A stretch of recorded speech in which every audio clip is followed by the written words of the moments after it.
Hello again, everybody. Welcome to another episode of The App. It's our KTBS political podcast. Has nothing to do with computers. The app stands for ArkLaTex People and Politics. And we have another special guest today. This is Stacy Melerine from the BESE Board, District 4, correct? Correct. Thank you so much for having me. Yeah, it's a pleasure. I know we've been kind of trying to work the schedules out so we could have you on here for a little while, and we finally made it today. And you have an interesting tale. Tell us about your family life and all of that stuff. Sure. So I'm married to State Representative Michael Melerine. We're both practicing attorneys, and we have 3 small children. Our son entered kindergarten this year in public school, so we're getting used to that. We have 2 little girls in preschool. But prior to becoming a state representative, he held the BESE board seat you currently occupy. That's right. He held the position for 2 years following Tony Nations. He did a great job on it, and I'm happy to get to follow him up. Well, tell us what goes on. I mean, we all hear about BESE. BESE's in control. BESE does this. BESE does that. What does BESE do? What all falls under the purview? Certainly. So we do a lot of administrative tasks that are not very interesting to talk about or very fun to talk about. So one of the things we do is we send the minimum foundation funding formula for students over to the legislature for their approval. So we work on that process. We also work on policies and procedures for our state and local schools. Some things we don't do. We don't set curriculum. I know that's a confusing point for most people. Okay. We don't do personnel issues for schools. That's another one we stay out of. But we're really an oversight board for the Department of Education. Okay. So you guys control the money, right? We do, well, so we approve contracts that LDOE sends over. Anything over $50,000 we take a look at, review, and approve. A lot of the funding still rolls through the legislature, so it's a complicated process. But we do set the vision and the policy and goals for Department of Ed. Okay. So tell me about some of the problems that you see from sitting on the BESE board with what goes on. I mean, the schools are moving great in Louisiana right now. Things are really on the uptick.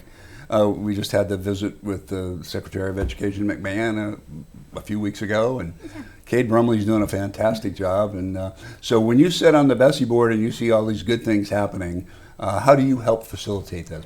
Yeah, so I mean, what an honor for the Secretary of Education to kick off her United States tour in Louisiana and look at us as a blueprint for things that are going on. So what we'll do is we will work with LDOE to put forth policies in place that empower teachers to teach, parents to have some rights, and then the outcome. So what drives the educational outcome? So one of the things that we put in was high dosage tutoring. That's what's been driving that uptick in student scores. Explain what that means. Sure. So 3 times a year, students in kindergarten through 3rd grade take a screening exam called DIBELS. It's a love-hate relationship with it. It's a quick test that is really a benchmark for our students on whether or not they're reading on grade level. Okay. If they're not performing at grade level, we push in some high-dosage tutoring services.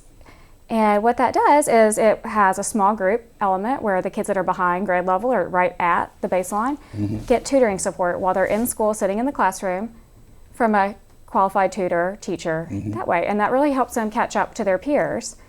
And then in the 3rd grade, if they're still not reading on grade level, they have the option to be retained back and stay in the 3rd grade again to get back up to the reading standard. Okay, so 2nd and 3rd grade is where that all really comes into play. Yeah, well, even starts, my son did his DIBELS first in kindergarten. Wow. So we're pushing in it early and often because reading's fundamental. So we're really getting back to the basics. Listen, I remember my grandfather and grandmother were all teachers and had principals, and my mom was a substitute teacher. She never got into that full time. But I know before I even got to kindergarten, I could read. I mean, my mom taught me to read when I was, 3, 4 years old, something like that. Yeah, it's certainly possible, especially when kindergarten readiness is a huge issue in our state.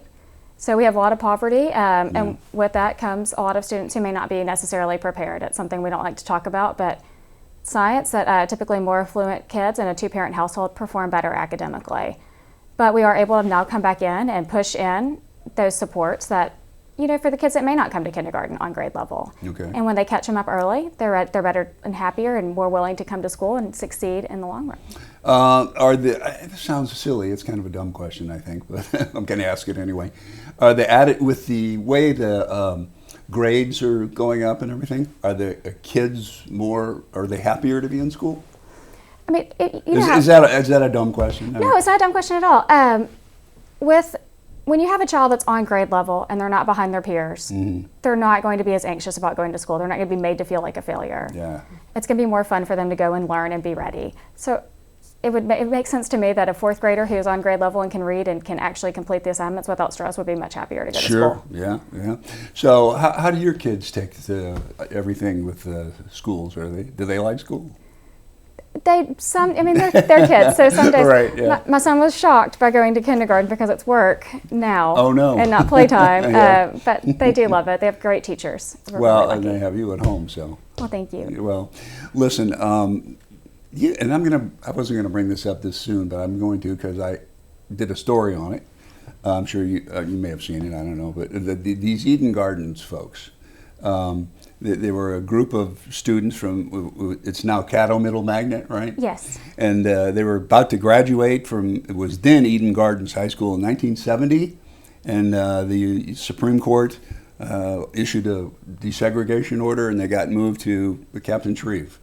That's right. And they didn't get their diplomas, and they felt ostracized and out of place at Captain Shreve. And anyway, I guess they made many requests and attempts, and finally, 55 years later, just the other day, they were able to get their diplomas from Eden Gardens High School with the help of you and Kate Brumley and I think Congressman Fields' office or some of his folks. And just tell us about that whole thing. Sure.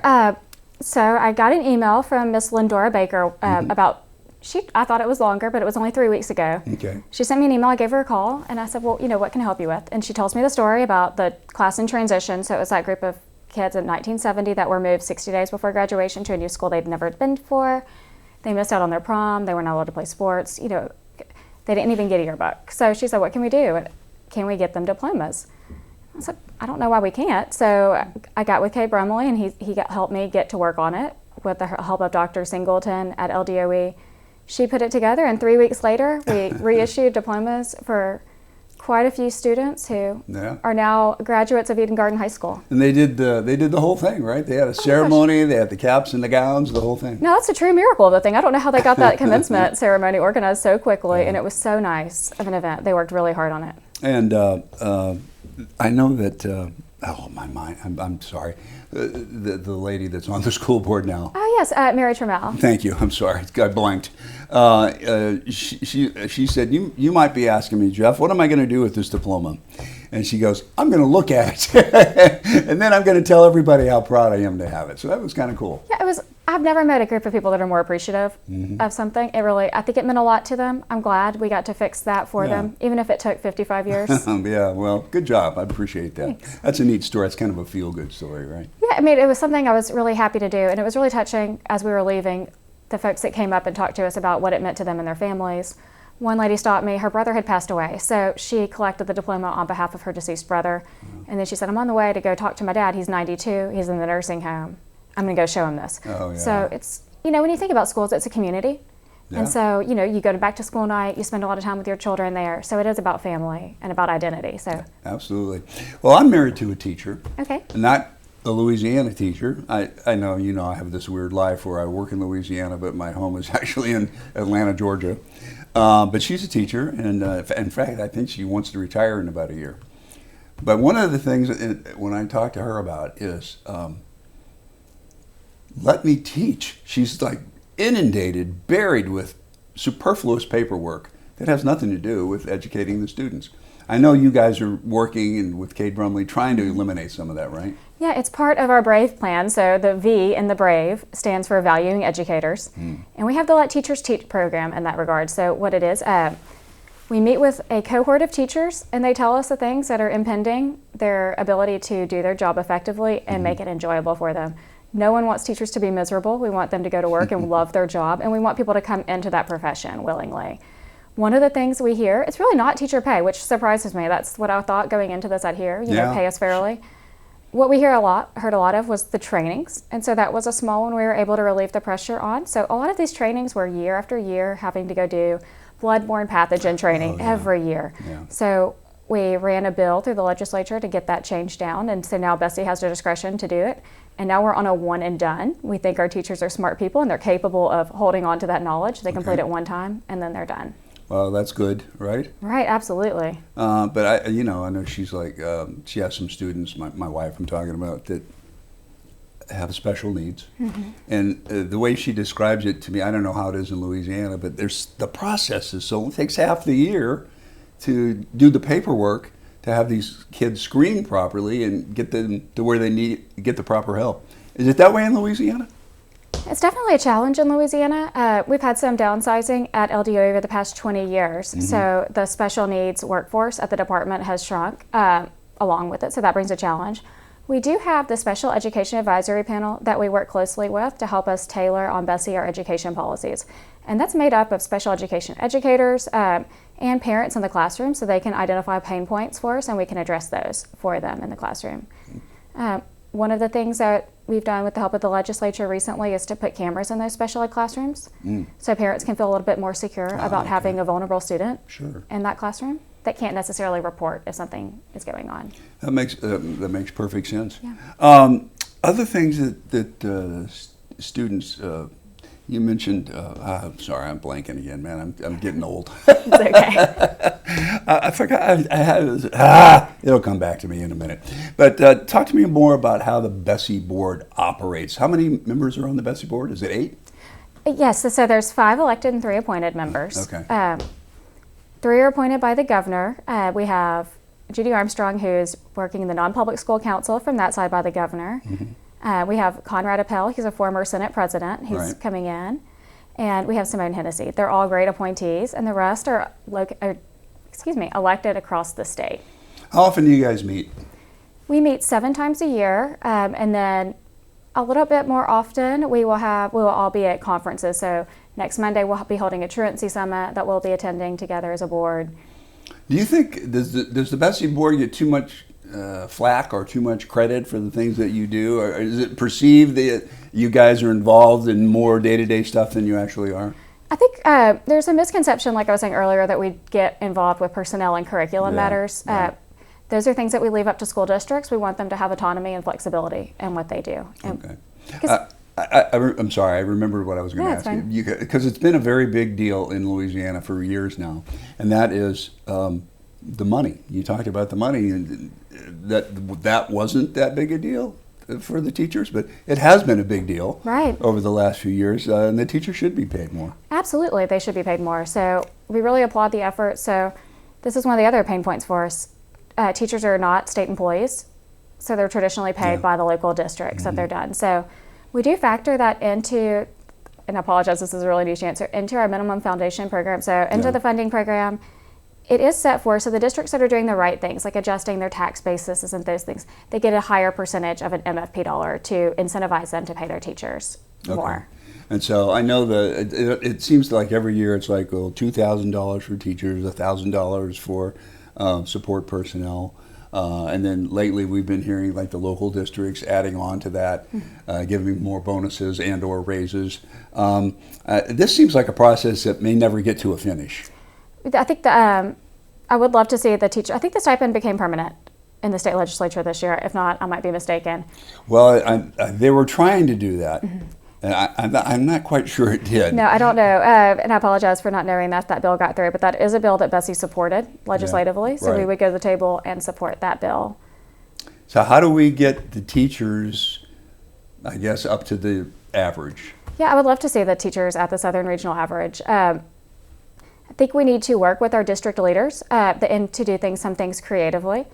Some of the districts that are smaller and rural and declining in population have been entering into MOUs with neighboring districts so they can work together to combine. So if they have a physics teacher in one parish, that teacher can work in both parishes so they can pay them a bit more. Okay. The other thing that we have passed that's going really well is differentiated pay for teachers. Okay, explain that. So it's basic supply and demand. It used to be that all teachers were paid the same no matter what. So any high school teacher was going to have the same rate of pay as any other high school teacher within the school. The based on years of service, of course. The differentiated pay model allows schools to pay teachers that are in high demand areas a little bit more to incentivize teachers to come to that. So if you have a science teacher and the science teacher is necessary in your district, you're allowed to pay that teacher a bit more. Okay. And there's funding from the state to help the school districts do that. How do the teachers view that? Are they okay with that? They are okay with that. There was not significant pushback from the teachers. It's been really successful in closing the teacher vacancies within our state, too. That's nice. Yeah, so we've closed it down to, I think, less than 1,000 teacher vacancies now. What was it when it was at its peak? Yeah, do you recall? I don't know. At its peak, I don't know. It was 2,500 is the most recent number I had about 2.5 years ago. Wow. So you've made up 1,500. Yep. Wow. That's hard, isn't it? It is hard, but that goes back to the valuing educators and what we're trying to do with Let Teachers Teach, reducing trainings, reducing the barriers of entry into the teaching profession. Do you find that the teachers, like my wife always wanted to be a teacher. Her mom and dad were teachers and coaches, et cetera, et cetera. She just knew she wanted to go into that. Do you find that to be the case with most teachers today, or is that, I mean, did they, again, a dumb question, is that just something they fall back on if they can't find something else? Or, you know what I'm saying? No, that didn't sound right. But. No. I know what you mean, though. No, I think it's a calling for a lot of people. I think they have a calling. They go and a lot of them major in elementary education or, the field that they want to go into. And then they get the job and they do it beautifully for a number of years until they retire. So I do think it's a calling. My sister is a kindergarten teacher and I could not think of her doing any other job. Yeah, that's it. I mean, I couldn't think of my wife doing anything else either. She's done it for so long. So how do you get folks wanting to stay home in Louisiana and be teachers in Louisiana? Because we know about the out-migration in the state, and there's the pay disparity, I guess, in Louisiana versus other states. What makes them want to stay home and work in Louisiana? No, that is, we have some grow your own programs that school districts are implementing where they send teachers to college and they come back for a number of years. It's almost like being in the military, they pay a little bit of the education, those teachers come back and work for a certain number of years. All right. So that's one way we've seen. But we're really trying to give them a quality of life that they wouldn't have in other states. Oh, that's good. Yeah. That does exist here. That's for sure. Absolutely. So what other big problems do people bring to the BESE board? What's the hardest kind of a project that you've had to work on? Oh, wow. The legislative session is always the hardest part for me. So going through and, talking to legislators about what's good, what's bad, what's going to hurt our education system. Mm-hmm. Revising the accountability system has been a struggle for us, but I think it'll bear fruit in the coming years. Okay. When you say revising the accountability, explain what you mean. Yeah, so the accountability system refers to how schools get their school performance scores, which is those letter grades that you see in a school. So if they say this is an A-rated school, that's it. And there's normally a number associated with it that talks about how the school is performing on just a wide variety of metrics. Okay. And we have significantly shaken that up coming forward to re-incentivize schools to focus on certain items that the Department of Education and BESE believes that would be to drive student outcomes and success. Okay. We're reimagining the high school experience. So I would ask, if you see schools decline in their accountability scores, especially in high school, be patient with them. They're really working on a new set of standards. So you might see a dip initially. That doesn't mean they're performing any less. It means the metrics have changed and they're going to catch up and start incentivizing different things. Okay. Teachers generally go along with these things? Yeah, teachers do. Teachers are great about it. We have met with superintendents. We have a superintendent's advisory council that comes in and advises us on how the changes will affect them. So we listen to what those professionals are saying, and we take that into account. And now we talked a little bit about Superintendent Brumley, but this is a great time to work in Louisiana education, right, with him heading the way. Oh my gosh, he is great. He is a great leader for our state. He's been working hard. He has a great team behind him too, so I'm really encouraged with the innovation that we see out of the Department of Education so often. Why did you decide you wanted to be on the BESE board? Yeah, so I watched my husband work on this for a number of years, and he was working through the accountability issues, and a lot of it just needed somebody with common sense that could take a step back and look at the issues and listen and evaluate. Yeah.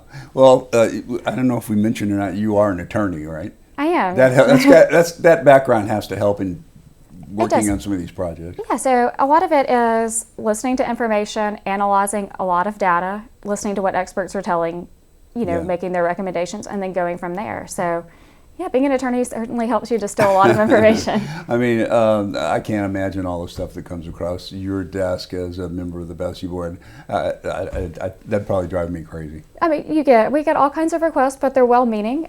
So, you always get a parent that's unhappy in a school situation, with it being a special ed child, with a bus route, whatever, but I am here to help. So if it's not something that I can help them with directly, I change Yeah. the bus route, but Yeah. I can put them in touch with a district leader who can help them. Well, mentioning the parents, and that's something that the last couple of years was a big deal. Parents in one state, I think they were called domestic terrorists, and just I mean that's crazy stuff. And people would go to school board meetings and speak out where they were labeled and all that kind of stuff. Did any of that kind of stuff go on in Louisiana? No. Luckily, we value parents and the role that they play in their kids' education, Yeah. at least since I've been on the board.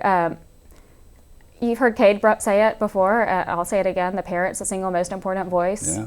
in their child's education, second only to the teacher. And then the teacher is second to the parent. So, without parental support at home, you're not going to succeed. Yeah, I remember being drugged to PTA meetings when I was a little kid with my parents. I didn't even know what was going on, but they went. Right. I mean that made it important. It's important. And your parents were educators, so they modeled, good habits for you and accountability and getting your work done. Yeah, they did. I didn't like it at the time. No, but it served you well. But I did it. Look, I was reading like some pretty big books by the time I went to kindergarten, which I just thought was normal. Right. And when I got there, nobody else could read. And I remember the teacher would set me over in the desk and say to these other kids, if you can't figure this word out, or you go see Jeff. And I went, okay. I just thought that was a normal kind of a thing. Right. Well, you must be very bright and good at reading.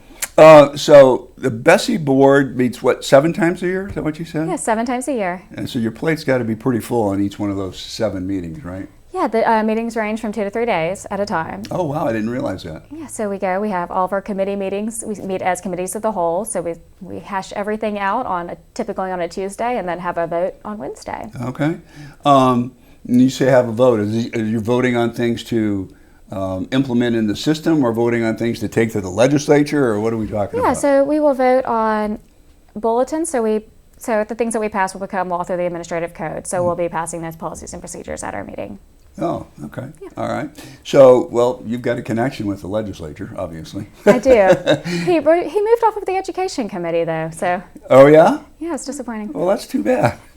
But you still have that inroad there. Do you take some of the things home, or how does that, is that strictly taboo? You guys keep everything separate? We should make it strictly taboo. I think that would be better for everyone. But Yeah. no, we talk about it all the time. You do. It's important to both of us.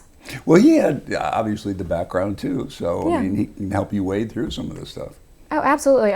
I'll see a bill coming up for the education committee when he was sitting on it, and I'd call him and I'd be like, oh my gosh, you have to go talk to this person, you have to go talk to that person, ask this question, ask that question. Mm-hmm. He'll do the same to me. He does the same, huh? Okay. So the BESE and the legislature really have to work kind of hand in hand to get all of the proper programming in place for the kids, right? We do. So we have, like I talked about, the MFP program. Yeah. We draft it, we send it over to the legislature, they vote it up or down. Or they can send it back to us for revision. So that's one way we work together. And then we'll ask them to codify things for us sometimes that need to be put into law. Mm-hmm. MFP, that's the money you spend per child, right? Or Right. That is the per pupil allotment. per pupil allotment. Okay. Yeah. I don't, some education stuff, some of this is beyond me these days. So I have to get people like you to break it down for me. Well, it's okay. When I started, I made a cheat sheet of acronyms. Did you? Oh, absolutely. You cheated on the BESE board. I Come did, on. yes. Yeah, and you're admitting it right here. I know. I still might refer to it sometimes. So we got a new school year that's just getting underway. What challenges does that bring to folks that sit on the BESE board? This year we're excited to see where we can push it. We've climbed up 16 spots last year. We Yeah. want to keep pushing this year. We have Monday as another, I would say, an opportunity. We're looking to address truancy. So we're evaluating, how best we can help solve the truancy issue in the state. We're working with FINs, juvenile court leaders. Interesting. Put your hands on that. What do you think is the biggest contributing factor to truancy? We have a lot of parents and kids that are in hard places. Mm-hmm. I think so. When you're not financially secure, when you're not housing secure, getting to school by 7:25 a.m. Yeah. It's not easy Yeah. for parents. Especially if you have a single mom who's up late working, she comes home. It is hard to get them to their school on time. So we have some challenges of that nature, just societal issues.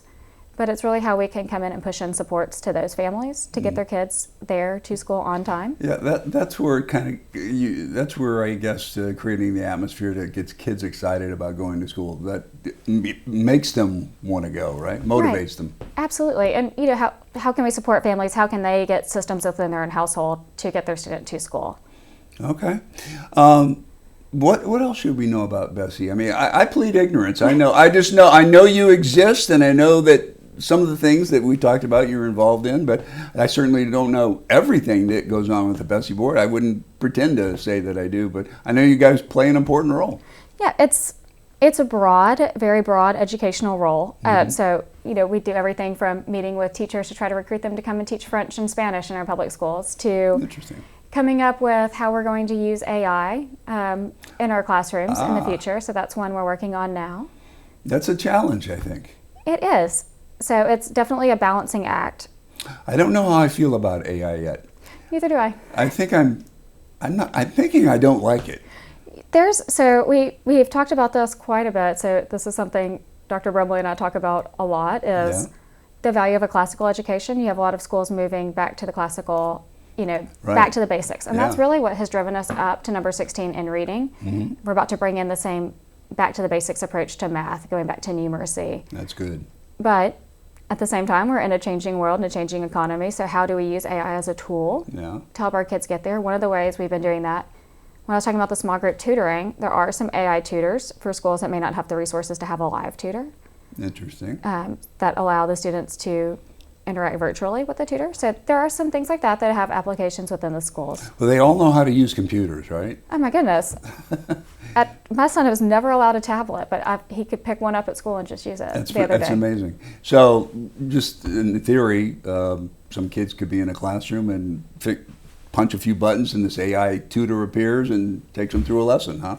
Right, and it's called Amira. It's one of the programs that they've been using. It's showing some gains with the students in the classrooms that have been using that program. It's able to track, where each student is on an individual basis, which is it's interesting tech. Yeah, but it scares me, I'll be honest. It scares me too. But there's nothing that's going to replace a teacher in a classroom that's able to have a connection with the student and understand what what they're learning and where their deficiencies are. Yeah, I agree with that. We're about out of time. It went fast, didn't it? It did get really fast. Listen, thanks for being here. Stacey Melerine, BESE Board District 8. 4. I said it at the beginning. I'm telling you, I am getting old. BESE Board District 4. Stacy Melerine, wife of State Representative Michael Melerine, and also a former BESE board member, so they know what they're talking about. So if they have problems, anybody watching this, they can contact you? Absolutely. All right. Thanks for watching this episode of The App. It's available on all your major podcast platforms and all the KTBS digital platforms as well. ArkLaTex People and Politics. Thanks for being here. Have a good one, everybody.